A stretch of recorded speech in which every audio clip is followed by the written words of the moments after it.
O'Reilly. Are your wiper blades chattering, skipping, or squeaking? Don't let streaks or smearing on your windshield compromise your visibility. When it's time to replace your wiper blades, stop by O'Reilly Auto Parts and see our selection. Our professional parts people will even install your new wiper blades while you wait. Stop by O'Reilly Auto Parts today. O'Reilly Auto Parts. For all you elk hunters out there, chasing turkeys is basically the same thing. I know the reaction you just gave me, but don't knock it till you try it, and don't try it without OnX.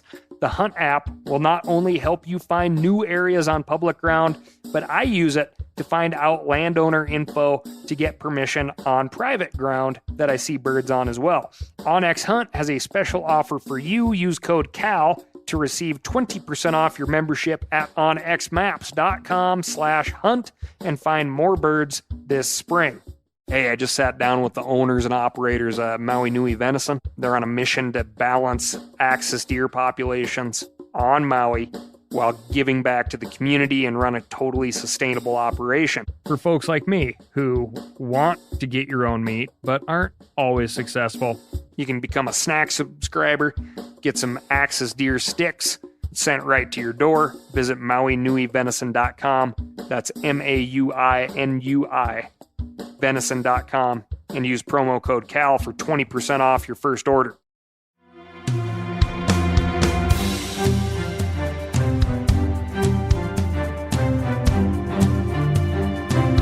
From Meat Eater's World News Headquarters in Bozeman, Montana, this is Cal's Week in Review with Ryan Cal Callahan. Now, here's Cal. Great white sharks have sex. Nice. And they do it face to face, or maybe chin to chin. Outside of a little biting, great white coitus is, depending on how you would look at it, maybe not the reason you call them great. We know a great deal about great whites. They take a long time to hit sexual maturity. Males about 26 years, females about 33. They can live to almost 70 years of age, making them one of the oldest living cartilaginous fishes. And at the tippy top of their weight class, they can be as large as 5,000 pounds and 20 feet in length. They are the primary predator of mammals in the ocean, meaning you don't want to be a seal around a great white. Yet, where and how great whites mate has been described in some academic circles as the holy grail, for the reason that you cannot fully understand an animal if you don't know how they got to be. One theory is they migrate to mid-ocean, deep water, do their mating there, and then disperse across the rest of the ocean. This would explain the lack of intimate scenes in the iconic great white tail Jaws, and also Jaws 2 through 4 for that matter. I'm kidding, of course. Jaws is full of inaccuracies. The lack of a great white copulation scene wouldn't have corrected things even if it were done accurately. First observed off the coast of Nugget Point, Southland, New Zealand, by a seal researcher who described watching two great whites off a sandbar. Things apparently started aggressively, then eventually the pair slowly spun together, belly to belly. The observation lasted 40 minutes. The copulation time remains unknown. More recently, in 1997, a fisherman named Ledgerwood, this reporting done by The Guardian, had witnessed the same event. Also very shallow on a spit of sand, he described the rolling and rolling and rolling of two 12 to 13 foot sharks in about the same depth of water. They appeared unfazed by the presence of Ledgerwood and his boat. He said he probably wouldn't have been deterred either. Way to be, Captain Ledgerwood. Here's to swimming with bow-legged women. Although with only 2 sightings, no photo or video documentation, we still don't know, scientifically speaking, exactly how great whites mate. It does appear that we're getting closer. And it does seem like if you're one of those people that have, let's say, a bumper sticker that says, great whites do it deep, you may want to get rid of that. In all seriousness, the great white shark in their distinct populations are listed as threatened in certain parts of the ocean. If we can determine where and, of course, how these incredible sharks mate, we can protect those areas and ensure the longevity of the species. This week, we've got expensive fish, PSAs, wolves, and so much more. But first, I want to tell you about my week. My week and this podcast is sponsored by Steel Power Equipment. If you're considering a new saw or tool to impose the will of man against the backyard elements, choose Steel. You'll get a fantastic product made and sold by great people, and you'll be supporting this podcast. That's a win-win-win scenario. As you may or may not know, it is elk season. That time of the year where the elk scream, grunt, mew, cry, whistle, stomp, and smash things, including themselves, in order to get the opportunity to reproduce. On top of that madness, birds like Hungarian partridge, quail, pheasants, chukar, grouse are all extra active trying to pack on pounds for the winter, as are bear, trout, and our late maters, the deer. Of course, as the cold starts to push down, the cranes, geese, ducks, rails, and swans will come with it. Fall is just the best time of year and the most painful. All good things happen in just a couple of months, and then there is, the rest of the year. I'm very happy to report that with the production of 2 more batches of sausage, my freezer will once again be open for receiving. We did a 13-pound batch of white wine, garlic, Thai basil, a 10-pound batch of sweet Italian, a 10-pound batch of merguez, and I have another block of about 25 to 30 pounds to go. What does one do with all of this sausage, you may ask? I pretty much just give it away. It's the most expensive stuff in the freezer, both in my time, ingredients, hog and lamb casings, the amount of time you got to take to wash and thaw and dry everything, but it's also the most self-explanatory. I can hand out neatly packaged sausage to non-game eaters or folks who just can't cook, and they end up happy. It's an odd cycle, folks. Happy fall. I'm very excited, and, so is Snort the dog. She's still a puppy, of course, but she'll be eventually a dog. She's starting to turn into a retrieving machine, and I'm really excited to see what her first impressions of wild birds will be. Good luck out there, and be courteous. Moving on to the public service announcement desk. If you've been treading the elk woods or walking the fields or fishing or doing anything else outside, you have probably come across one of the most despised bits of trash in the outdoors. And no, I'm not talking about surface poo. I'm talking about latex or mylar balloons. That piece of sometimes deadly litter that floats away to parts unknown. I have picked up solo, lonesome-looking balloons with best wishes and happy birthday on them, both in English and Spanish. Even clusters of 6 to 10 balloons in far-removed places very few people have seen. These clusters were in color combinations that somehow said, I graduated from high school or college. Yet, I am still not educated enough to hang on to a frickin' balloon. There is no such thing as a good balloon. Recently, the University of Tasmania, Australia, set out to prove just that. Spoiler alert, even the so-called eco-friendly brands that boasted 100% biodegradable and 100% natural don't break down in soil to any degree after 16 weeks. In salt water, they'll gain a little mass, but in either case, they can still be consumed by our wildlife. Just stop buying balloons. If you need a replacement gift or gesture, do as I do. Go with something that is edible or drinkable, or handmade, not something that, under the best of circumstances, ends up in a landfill within 24 hours. There are better ways to spend that hard-earned dollar, folks, like investing, maybe in Carp. Next up, but sticking with the PSA's desk, don't start fires. Washington State has noted a dramatic increase in human-caused fire, as has California and Oregon. Anecdotal observations are pointing to first-time campers in the woods, but let's be honest. Careless is careless, and if you look at what is going on in the West right now, fire-wise, a lot of this could have been prevented. The U.S. Forest Service already reports that over 84% of wildland fires are human-caused, and that number isn't even taking into account this year's fires. On a related note, the National Parks Observer reports an Arizona man's plea deal of over $53,000 plus community service after his attempt to burn his toilet paper in the Grand Canyon, which caused a 64-acre burn within the park. Part of the plea agreement for the 72-year-old man is to help educate park visitors on the dangers of burning your toilet paper, which definitely suggests this person is a retiree or just has a heart of gold when it comes to the national parks.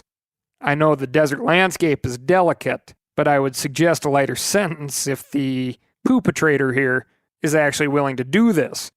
Can you imagine the conversation? Hey kids. Yeah! Let me tell you why you shouldn't burn toilet paper. Ew! Why were you burning toilet paper? Well, it's going to be a learning experience and very impactful. In all seriousness, a campfire really isn't necessary to enjoying your time outdoors for the majority of the year, if not all of the year. If the conditions are ultra dry, windy, or you are just unsure, go without. Don't drive your vehicle in tall grass or off designated roads, and don't smoke. Moving on to the investment desk. This segment brought to you by Monica Jones of Edward Jones. I'm just kidding. Monica is a financial planner. She just isn't hip on this subject. I mean, I'm not even sure if that's true, actually. She just may be playing coy. That's right, kids. It's time to pick up a fishing rod, grab some bait balls, and invest your time in carp. Why? A koi carp sold for $1.8 million. Rice farmers started raising koi to help clean their rice fields and eat. Eventually, I think because of lack of anything better to do, the farmers took more interest in them and started selectively breeding them for ornamental purposes. Known as living jewels, these koi are hand-selected, starting with millions of tiny fish that the farmer then has to whittle down to a manageable number. Some farmers raise only 1,000 fish a year, but they get there through a grueling selection process. The fish are fed a special high-quality diet and kept in the cleanest water. All of this ideally produces a nice glow.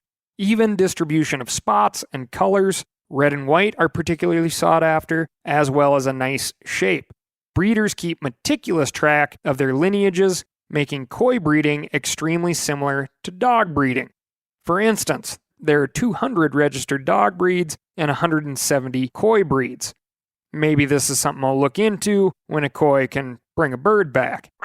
$1.8 million is the biggest price tag to date, but koi routinely go for thousands, tens of thousands, and of course, much more. Sure, these fish are coddled. That's a fish pun for you. But these fish are still carp. You know, the same ones we shoot or occasionally flip up on the bank. Just a side note for those that are interested. The $1.8 million carp sold at 9 years of age, so you'll want to plan ahead. O'Reilly Auto Parts are in the business of keeping your car on the road. O'Reilly Auto Parts offer friendly, helpful service and the parts knowledge you need for all your maintenance and repairs. I don't know if you stopped in at an O'Reilly lately, but I use one because we have one right not too far from my house. People there are super helpful. I don't care if I'm getting boat batteries, car parts, whatever. Love those guys. They got thousands of parts and accessories in stock, either in-store or online, so you don't have to worry if you're in a jam. The team at O'Reilly Auto Parts can test your battery for free, in or out of your car. If it needs to be replaced, they'll help you find just the right battery for your vehicle. If you need your windshield wipers replaced, a brake light fixed, quick service, they'll help you find the right part or point you to the nearest local repair shop for help. Whether you are a car aficionado or an auto novice, you will find the employees at O'Reilly Auto Parts to be knowledgeable, helpful, and best of all, friendly. The professional parts people at O'Reilly Auto Parts are your one-stop shop for all things do-it-yourself auto. You can find what you need in-store or online. Stop by O'Reilly Auto Parts today or visit us at O'ReillyAuto.com/meateater. That's O'ReillyAuto.com/meateater. For all you elk hunters out there, chasing turkeys is basically the same thing. I know the reaction you just gave me, but don't knock it till you try it, and don't try it without OnX. The Hunt app will not only help you find new areas on public ground, but I use it to find out landowner info to get permission on private ground that I see birds on as well. OnX Hunt has a special offer for you. Use code CAL to receive 20% off your membership at onxmaps.com/hunt and find more birds this spring. Now, a lot of you guys are familiar with the old hunting tradition of eating, some organ, the heart or a chunk of liver off the first animal you kill. I had that when I was a little kid, and it was a big deal. Organ meats were always prized by frontier people who knew the importance of getting a lot of different minerals and nutrients. And as often is the case, those guys were onto something, because organs are among the most nutrient-rich foods on the planet. And you can get the same benefits your ancestors craved via convenient daily capsules from Heart and Soil, made exclusively from regeneratively raised, grass-fed, and finished cattle. Heart and Soil's unique freeze-drying process means all those important nutrients are trapped in, ensuring you experience every one of the benefits of nature's superfood in a clean, convenient, taste-free capsule. Find out more at heartandsoil.co. And make sure to use code MeatEater for 10% off your purchase. That's heartandsoil.co. Use the code MeatEater. Moving on, and back to the state of Colorado desk and their ongoing wolf debate. Simply put, will Colorado seek to reintroduce wolves to the state, or take a hands-off approach and see if the handful of wolves that have already wandered into the state will start to reproduce and spread on their own? The goal, in either case, would be to have a genetically viable, healthy wolf population. In other words, wolves will be in Colorado. What we're arguing over is how and on what timeline. Genetically viable is a number that is arguable. It could be as low as 100 wolves or as high as 250 wolves. As we have covered a couple of times now, I am pro nature take its course. Just like in Jurassic Park, where those darned dinos were engineered to be infertile. But life finds a way.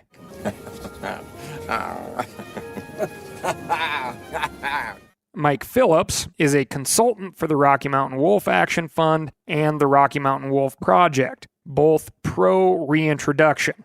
The latter being wolf education focused as opposed to wolf reintroduction, lobbying, legislation focused.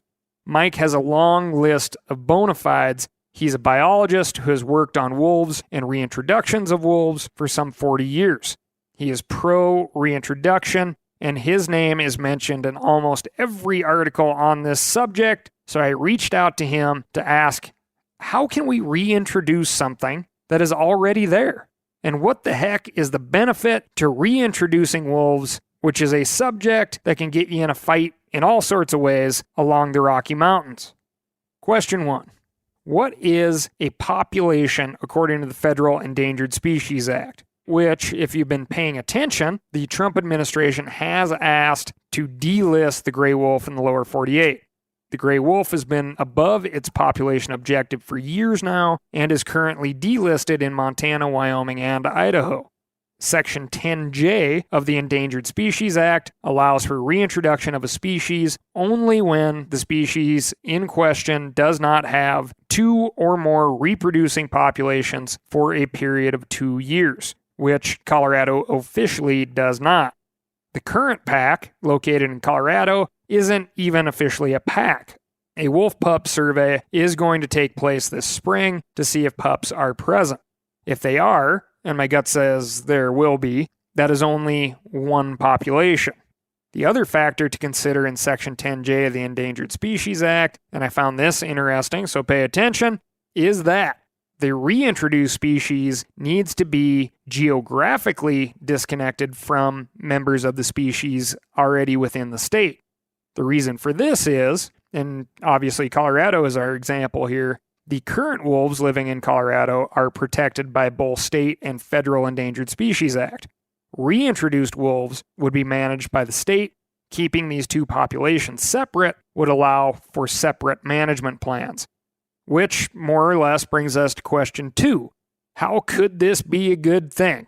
And for those of you in areas of Colorado where the elk numbers are falling, largely due to there being too many dang people and trails in the woods and e-bikes and snowmobiles and backcountry skiers, hikers, hunters, horseback riders, never giving these animals a break, the answer, according to Mike, is this. And keep in mind that this is being slightly interpreted by yours truly. If we set the table with our wolves that lack the Federal Endangered Species Act protections, then the management of those wolves will be much less restrictive to the various user groups and interests, hunters to hikers to ranchers. Now that means the wolf management plan will likely piss everyone off, ideally somewhat equally. If the as soon as they cross the state line endangered wolves keep slowly building their own numbers in the state, the various interest groups could potentially be hindered by their presence more severely for a longer period of time. That's why interests fight like hell to keep animals off of the Endangered Species Act. The human obstacles to natural wolf migration into Colorado are many, and this is obviously a human tolerance issue. I still love the idea of these animals doing it on their own. It is a much cooler story.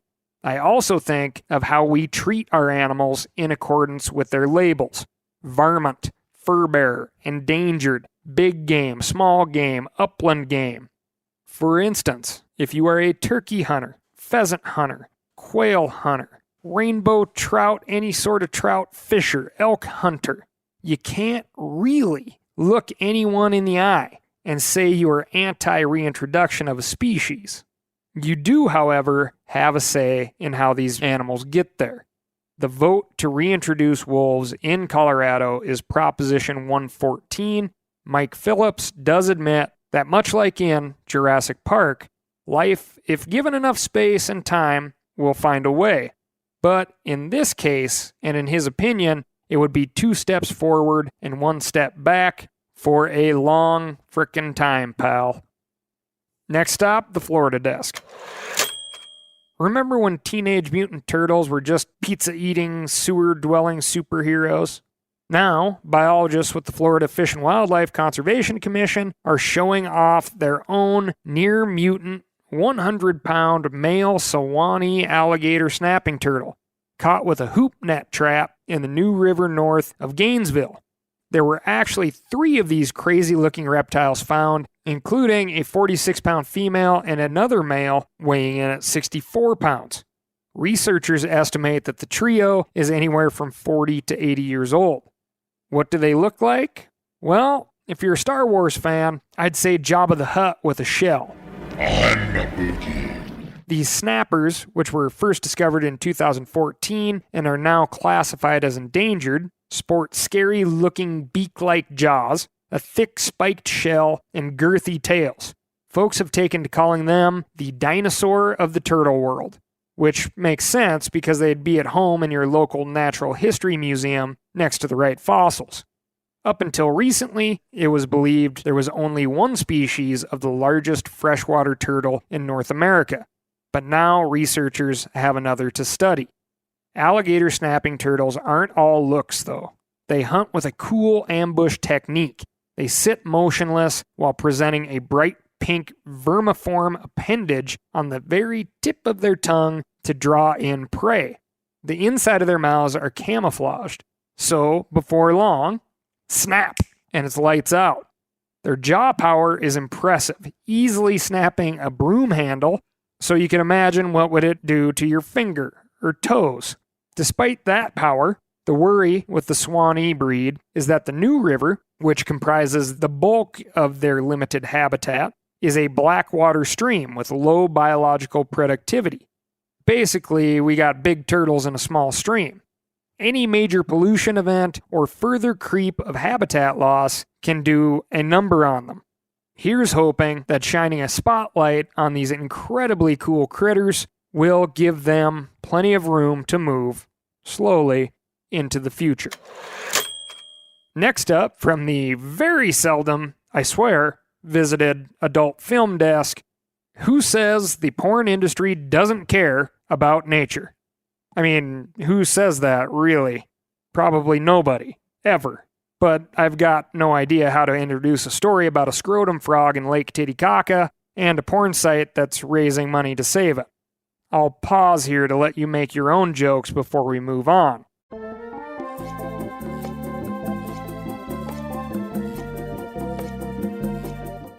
Did you get that all out of your system? Good. All right, let's face the facts. In honor of National Wildlife Day on Friday, September 4th, webcam-focused porn site I Am Live launched a fundraising campaign to save the so-called scrotum frog, a South American amphibian that looks like those loose skin pouches that holds a man's testicles. Why?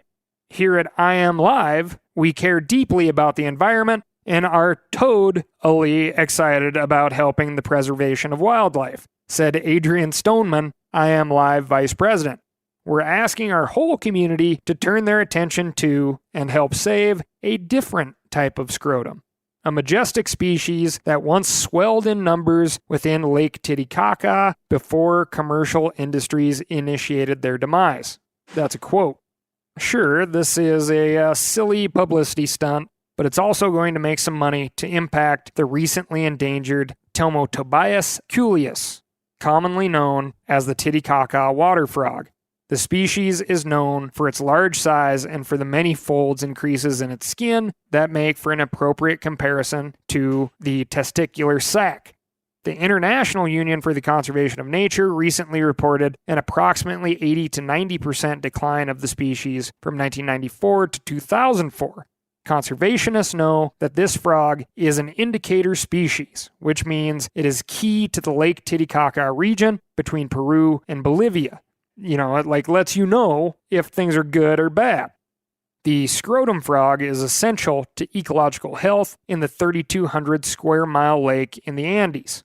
In 2019, the IUCN changed the frog's status from critically endangered to simply endangered. But that doesn't mean the 18-year-old porn site can't help.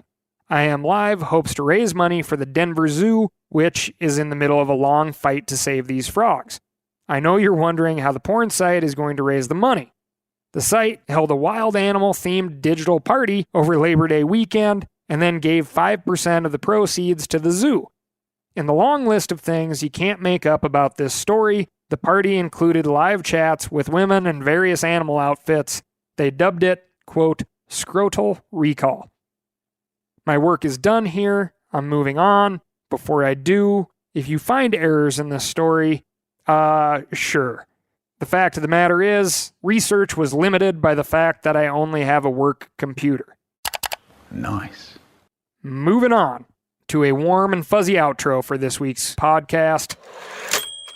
Italy's famous breakout bear, Papillon, has a story worthy of the Shawshank Redemption. The 368-pound 4-year-old brown bear, also known as M49, has become well known across Europe after multiple escapes from his enclosure at the Alpine Animal Care Center Casteller, which calls itself a true haven for injured and sick wild animals. Papillon didn't just stroll out of the center either time. On July 27, he somehow got through multiple reinforced barriers in his 9,000 square meter enclosure and even removed a radio collar that he'd been wearing after a separate escape attempt about a year ago. It was this first escape where his legend started to grow. He's affectionately named after the central character of the autobiographical novel by French writer and escaped convict Henri Charrier. It's said that Papillon scaled 3 electric fences and a 13-foot wall to make it out before spending 289 days on the lam. When he was finally captured and returned, he was castrated in a bid to calm him down. That, to me, sounds like prison colony stuff, so it's a fair comparison. It didn't work. Just 2 months later, he authored his most recent escape and fled into the nearby mountains. This time, like some Wild West outlaw, Papillon had a dead or alive bounty on his head. Authorities said he was responsible for multiple livestock killings and numerous intrusions into homes, shelters, and other buildings, confirming the dangerous behavior towards humans. Luckily for him, the bear was captured in a culvert trap last week and is now back in captivity. Animal activists aren't happy with this result and are calling for the bear to be released and monitored. They say he is no threat to the public. World Wildlife Fund Italy claims that M49 is not a danger to humans and has shown little aggression. That seems like a pretty blue sky notion, especially if you're a local homeowner with a giant brown bear digging in your trash. But this is a famous bear with a name. He even has a fan club. So, as we've seen with other famous predators like Cecil the lion, Papillon's life and death are destined to be controversial. Trento's governor, Maurizio Fugari, interrupted a council meeting to deliver the news of the bear's latest escapade. He said, through a spokesman, the fence was fortified, and despite that, he was able to break through the very resistant fence that was partially electric. He had a desire to escape stronger than a 6,000-volt fence. The problem is, he is too wild and has a strong instinct to return to the forest. He's stated the sadly obvious reality here. But for now, we'll just have to sit back and wait for the next Mission Impossible style Papillon escape. Stay tuned. That's all I've got for you this week. As always, thanks for listening. Please let me know what I'm doing right, what I'm doing wrong, and most importantly, what's going on in your neck of the woods by writing in to ASKCAL. That's askcal@themeateater.com. I'll talk to you next week.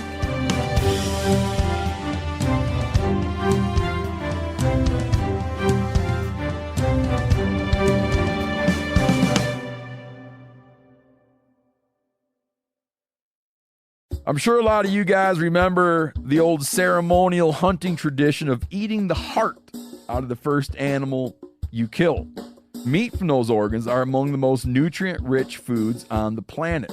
You can get those same benefits your ancestors craved via convenient daily capsules from Heart and Soil. Find out more at heartandsoil.co. And remember, use code MeatEater for 10% off your purchase. Hey, I just sat down with the owners and operators of Maui Nui Venison. They're on a mission to balance axis deer populations on Maui while giving back to the community and run a totally sustainable operation. For folks like me who want to get your own meat but aren't always successful, you can become a snack subscriber, get some axis deer sticks sent right to your door. Visit MauiNuiVenison.com. That's MAUINUI. venison.com and use promo code CAL for 20% off your first order.